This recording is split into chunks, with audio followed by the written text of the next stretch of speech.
Hello guys, welcome to my YouTube channel. तो कल की वीडियो में हमने पढ़ा था ग्रेट प्लेन ऑफ इंडिया के नाम से। थोड़ा हमने कल इंट्रोडक्शन पढ़ लिया था। आज हमने पढ़ा था कि एलुवियल सोयल होती है, कितने प्रकार की होती है। तो एलुवियल सोयल की अगर हम बात करेंगे तो एलुवियल सोयल कितने प्रकार की होती है। तो पहले आती है भांगर। भांगर एंड खादर क्या एलुवियल सोयल होती है ये हमें पढ़े। भांगर जो होती है ये ओल्ड एलुवियल सोयल होती है और जो खादर होती है न्यू एलुवियल सोयल होती है। जो भांगर होती है ये found away from the river, ये रिवर से बहुत दूर, मानो कि यहाँ पर रिवर है, ये बहुत दूर इससे भांगर सोयल पाई जाए। जैसे ओल्ड एलुवियल सोयल की ये लेस फर्टाइल होती है, यानी कि उपजाऊ नहीं होती है। यहाँ पर कैल्शियस डिपॉजिट कॉल्ड कंकर पत्थर होते हैं। दीज आर लव प्लेन, यहाँ पर लव प्लेन होते हैं, ज़्यादा ये प्लेन नहीं होता है। उसके बाद आता है खादर। खादर को न्यू एलुवियल सोयल आता है। ये फाउंड नियर द रिवर, ये मानो रिवर है, रिवर के साथ ही पैरेलल ये फाउंड होती है मिट्टी साथ में। ये वेरी फर्टाइल होती है, फाइन ग्रेनेड होती है और depositation of fresh alluvial every year brought by the Himalayan market his belt. इसका मतलब है जो हर साल ये तैयार होती है, क्योंकि रिवर अपने साथ मिट्टी लाती है जो दब जाती है रिवर के आसपास, हर साल ये रिवर बन जाती है। तो ये था खादर। इसके बाद नेक्स्ट पेज हम खोलेंगे तो नेक्स्ट क्या है, नेक्स्ट आता है भांगर। तो भांगर एंड तराई क्या होता है, बाबर एंड तराई क्या होता है। बाबर एंड तराई की अगर हम बात करेंगे, जो बाबर होता है ये long narrow plain along the foothill, जो शिवालिक हिमालय होता है, शिवालिक के साथ ही बाबर पाया जाता है लेयर में ऐसे। तो इसकी बात करेंगे तो ये पेडिबल होता है। पेडिबल में यहाँ पर बड़े बड़े पत्थर होते हैं, बीच में उनमें छेद होते हैं। तो बड़े बड़े पत्थर, तो ये 9 से 16 किलोमीटर इनकी विड्थ होती है और ये अनशूटेबल होता है एग्रीकल्चर के लिए। ये हमने पढ़ा है, ये बहुत ही इंपॉर्टेंट क्वेश्चन आता है कि भाबर जो है ये शूटेबल होता है एग्रीकल्चर की नहीं, ये अनशूटेबल होता है एग्रीकल्चर। इसमें एग्रीकल्चर हम खेती बाड़ी नहीं कर सकते हैं। शिवालिक के साथ बाबर आता है, यहाँ पर हमने दिखाया है भाबर के साथ तराई आता है। और जो भाबर है इसमें डिसअपियर हो जाती है रिवर, यानी कि छुप जाती है रिवर, वो दिखती ही नहीं है।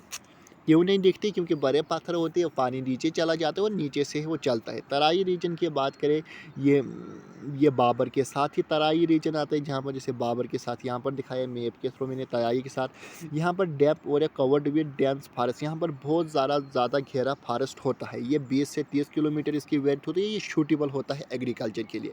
और यहाँ पर स्ट्रीम रीअपियर हो जाती है, नदियाँ, पानी रिपेयर हो जाता है, यहाँ पर स्ट्रीम रीअपियर हो जाता है, भाबर में डिसअपियर हो जाता है। तो इसके बाद हम पढ़ेंगे फिर कि यहाँ पर sub division of greater plan. पहले हम पढ़ते हैं प्लान, पहले पढ़ते हैं प्लेन जो है, तो पहले पढ़ते हैं राजस्थान के प्लेन्स। तो इसे थार के नाम से भी जाना जाता है, ग्रेट इंडियन डिजर्ट के नाम से भी जाना जाए। ये western most region of the greater plain का वेस्टर्न मोस्ट रीजन है राजस्थान प्लेन। तो यहाँ पर एक ऐसी लोती रिवर है जो अक्सर एग्जाम में पूछी जाती है। लूनी रिवर जो है ये साउथ वेस्ट फॉलो करती है। लोती रिवर ये इसी या राजस्थान के प्लेन में आती है। यहाँ पर अनडुलेटिंग प्लेन वेव लायक होती है। ये प्लान जो वेव वाइज जैसे ऊपर नीचे ऐसे चलता है ये प्लेन। उसके बाद ये इसे मरुस्थल के नाम से भी जाना जाता है। राजस्थान का जो प्लेन है इसे मरुस्थल के नाम से भी जाना। यहाँ पर सलाइन लेक पाई जाती है। सलाइन कहती है जो साल्टी लेक होती है जिसमें नमक होता है। जैसे कौन कौन सी लेक, डिडवाना हो गई, कुछीमान हो गई एंड सांबर एक्स्ट्रा, ये इंपॉर्टेंट ही तीन, तो हमने तभी लिखी थी। उसके बाद है नेक्स्ट पेज, हम पढ़ते हैं पंजाब और हरियाणा के प्लेन। तो पंजाब एंड हरियाणा की प्लेन की अगर हम बात करेंगे तो पंजाब और हरियाणा के प्लेन क्या होते हैं। तो पंजाब एंड हरियाणा के प्लेन की बात करें, ये पंजाब वेस्ट साइड इनकी बॉर्डर पंजाब है, ईस्टर्न साइड ये यमुना रिवर ईस्ट साइड है हरियाणा में, यहाँ से स्टार्ट होती है। पंजाब प्लेन ये फार्मिड 5 Indus system.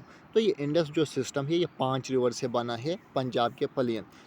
This plain is farming made by doab, यहाँ पर कुछ दवाब होते हैं, पाए जाते हैं पंजाब हरियाणा के प्लेन, यानी कि उन दवाबों से ही ये दाब से ही ये प्लेन बनती है। दवाब क्या होता है, मानो कि ये झेलम है, ये चिनाब है, जो इसके बीच में एरिया आएगा उसको हम दोआब के, दो रिवर के बीच में जो जगह आती है उसे दोआब कहा जाता है। दो रिवर के बीच में, मानो कि पहले पढ़ते हम बिस दोआब, तो ये बियास हैं सतलुज रिवर के बीच में आते हैं। मानो ये बियास है, ये सतलुज है, बीच में जो एरिया आ गया इसे हम दोआब कहेंगे। इस दोआब को नाम देते हैं हम बिस दोआब। जो बियास हैं सतलुज के बीच में आता है उसे बिस दोआब कहा जाता है।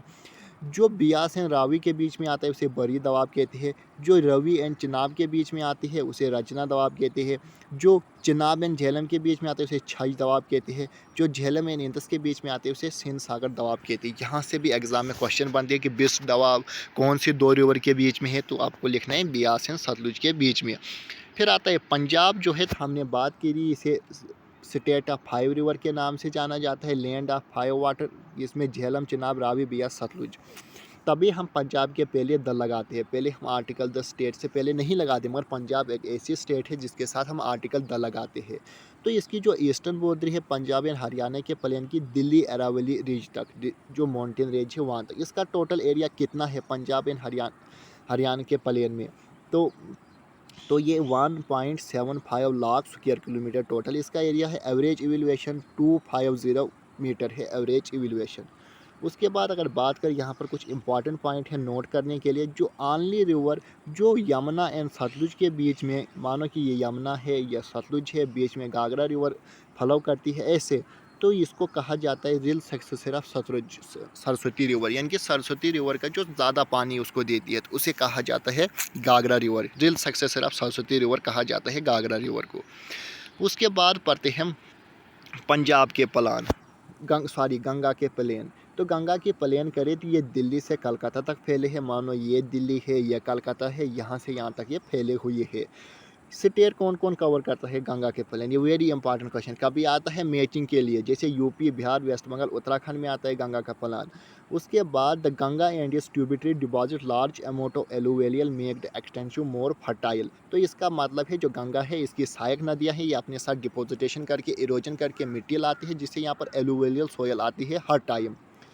और ये लार्जेस्ट यूनिट है of greater plain of India के नाम से। सबसे बड़ा प्लेन जो है वो गंगा के प्लेन ही सबसे बड़ा प्लेन है, यानी कि इंडिया में। उसके बाद यहाँ से कुछ रिवर फ्लो करती है, जैसे चंबल है, बेतवा है, कीन है, एंड सोन। इनको हम गंगा की सहायक नदियाँ भी कह सकते, ये भी इसी गंगा के प्लेन से फ्लो करती है।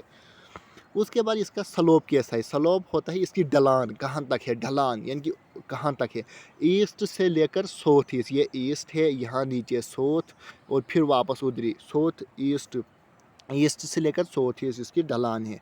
River keep on shifting their course making this are present to the frequent flood. तो ये वेरी इंपॉर्टेंट क्वेश्चन। जो गंगा है यानी इसकी सहायक नदियाँ हैं, ये कभी कभार ऐसे तूफान पर आती है, अपने साथ इतनी मिट्टी लेकर आती है, क्योंकि इसमें एक कोशी रिवर होती है जिसे सोरोवा बिहार कहा जाता है। अक्सर एग्जाम में देखा जाता है सोरोवा बिहार कौन सी रिवर को कहा जाता है, तो वो कोशी रिवर को कहा जाता है।